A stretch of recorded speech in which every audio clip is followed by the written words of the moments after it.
சீமான் என்னை பிசிறு என்று கூறியது எனக்கு வருத்தம்தான் என மனம் திறந்த காளியம்மாள். காளியம்மாள் அவர்கள் சமீபத்தில் ஒரு பேட்டி கொடுத்துருக்காங்க. அதில் அந்த ஆடியோக்கள் விவகாரம் குறித்தும் அவர்கள் வேறு கட்சிக்கு செல்வது குறித்தும் அது மட்டும் இல்லாமல் பெண்களை இழித்து பேசக்கூடிய யாராக இருந்தாலும் அது தவறுதான் என கண்டித்த காளியம்மாள் அவர்களுடைய அந்த நேர்காணல் விடயங்களை தான் இந்த காணொலியில் நம்ம பார்க்க இருக்கோம். முதல் கேள்வியாக சீமான் அவர்கள் அந்த ஆடியோ விவகாரத்தில் பார்த்திங்கன்னா பிசிறுன்னு உங்களை பேசிய அந்த விஷயத்திற்கு வருத்தம் இருக்கான்னு கேட்கும்போது காளியம்மாள் அவர்களுடைய பதில் என்னவாக இருந்தது அப்படின்னா, இந்த கட்சியிலிருந்து அந்த கட்சிக்கு போனால் பதவியும் பணமும் கிடைக்கும் என கணக்கு போடுகிற ஒரு சராசரியான அரசியல்வாதி அல்ல நான். கடலோர மக்களுக்காக அரசியல் பங்களிப்பு அரசியல் பயணத்தை தொடங்கினேன். ஆடியோ விவகாரத்தில் எனக்கு வருத்தம்தான். ஓரிரு ஆண்டுகளுக்கு முன்பு ஏதோ ஒரு தருணத்தில் அண்ணன் சீமான் என்னை கடினமாக பேசியிருந்தாலும் பல மேடைகளில் பாராட்டவும் செய்திருக்கிறார். ஒரு அரசியல் கட்சியில் கருத்து முரண்கள் ஏற்படுவது இயல்புதானே.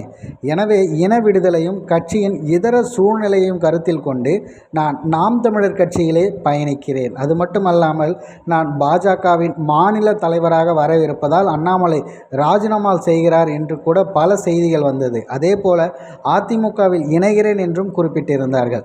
இப்படியான தகவல்களை கிளப்பிவிட்டு நாம் தமிழர் கட்சியில் ஒரு குழப்பத்தை ஏற்படுத்த வேண்டும் என மாற்று கட்சியினர் அனைவரும் நினைக்கின்றனர்.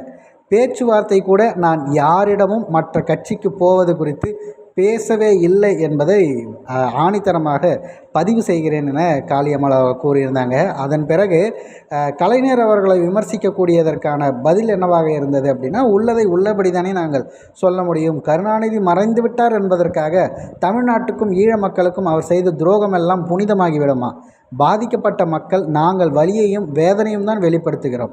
ஆபாசமாக இழிவுபடுத்தும் அருவருக்க ஒரு பிரச்சாரத்தை நாம் தமிழர் கட்சி முன்னெடுக்கிறது என மறைமுகமாக கனிமொழி எம்பி கூறியிருந்தது குறித்து காளியம்மாள் அவர்களுடைய பதில், யாராக இருந்தாலும் பொது வாழ்வில் இருப்பவர்களின் குடும்பத்தினரையும் பெண்களையும் இழுத்து பேசுவது என்பது தவறு.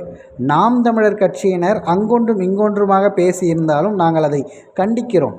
சமூக வலைதளங்களில் வார்த்தைகளை கண்ணியமாக கையாள வேண்டும் என சமீபத்தில் கூட அண்ணன் அறிவுறுத்தி இருக்கிறார்.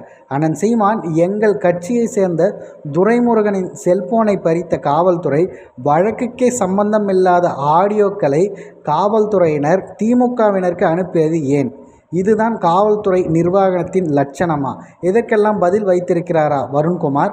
வருண்குமார் தரப்பிற்காக பேசும் கனிமொழி அவர்கள் திமுக ஐடி விங் ஆபாசமாக தரக்குறைவாக பேசிய போதும் என்னை குறித்து பேசிய போதும் திருவாரூரில் என் மீது திமுகவினர் பாட்டில் வீசிய போதும் ஏதாவது குரல் கொடுத்தாரா? குறைந்தபட்சம் ஆடியோவை வெளியிட்ட வருண்குமாரிடம் விளக்கம் கூட கேட்காமல் எங்களை தாக்குவது என்பது எங்கப்பன் குதிருக்குள் இல்லை என்பதாகத்தான் இது பார்க்கப்படுகிறது என காளியம்மாள் அவர்கள் முகத்தில் அறைந்தது போல அனைத்திற்கும் பதில் கொடுத்திருக்காங்க.